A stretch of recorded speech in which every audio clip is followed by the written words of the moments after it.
Good evening mga kababayan. So nandito tayo ngayon sa Binoldos dito sa Mabini. Hindi natin inakyat yung motor papuntang Burabod. Totally kung mainit, abot to talaga hanggang Burabod.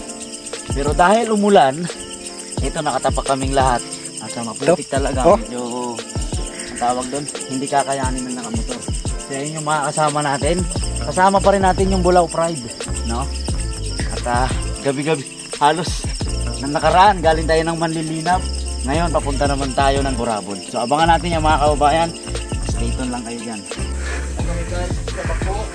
Ito yung bako. Nakaparking sa gitna mismo ng daanan.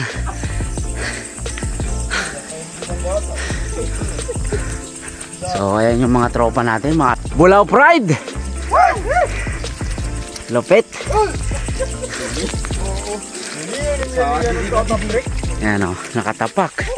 Kaya nakapantalon kasi ako kaya ayan.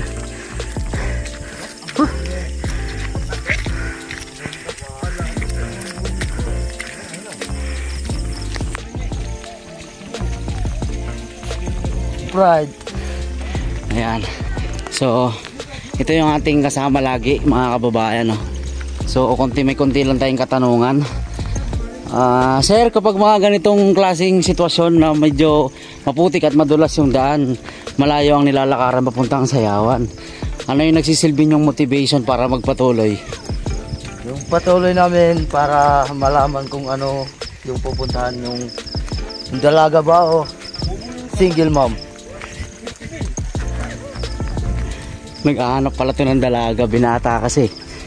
Baka meron kayong dalaga dyan na tinatago, labas nyo na sa cabinet. Yung ano lang, yung nanay. Nanay. So ayan, guys. Ito sila. Sobrang putik oh. Putik pa naman. Itong bag ko oh. Hindi ako uwi. Mukhang diretso na katungtungan yan. Sir, ano po ba reason nyo bakit lagi po kayo nasa Sayawan? Para makahanap ng jowa at saka makasawag yan. Naghahanap din to ng asawa. Nandito po kami guys. Kita namin yung tanawin doon oh. Mga nandalaga. Sa English, nangingilaw. Yan, nangingilaw. Ito yung mga wanted girlfriend. Baka may makikilala po kayo dyan mga kababayan. Mga binata po yan, walang asawa. Lalong-lalo na po itong naka-white na may sombrero. Wanted girlfriend dyan. Hindi magugutom yung mapapangasawa niyan dahil napakadaming imbak na palay sa bayan. Sipag yan. So ayan mga kababayan, nandito na tayo ngayon sa medyo tuktok na lugar. At meron na tayong nadadaanan dito ng mga simento. Kumbaga konkreto na yung daan. Pero hindi tuloy-tuloy, putol-putol. No? So kung makikita nyo ngayon, nandito tayo ngayon sa simento na. No? Sa isa itong, hindi ko alam kung anong sukat na ito. Pero ito yung konkretong parte kapag papunta ka ng sa Burabod. So, ano talaga? Yan sinasabi ni Duterte, huwag mong subukan. Masisira ang buhay mo. Kapalaran mo. Huwag mong damdamin. Natalo ka lang na rentang ka na. Linaglag ka na.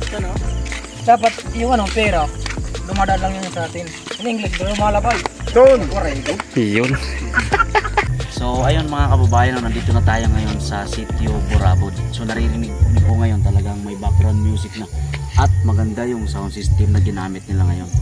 So yun, ang kalabog pa lang naririnig na natin dito sa baba ng eskwela nila. So ayan, malalaman natin yung mamaya kung marami ba ang dalaga nila ngayon. So ayun po yung kasama nating bata. Nagbaktas na.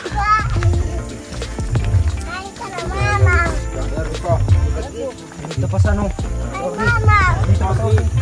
Mama! Mama! Here we go.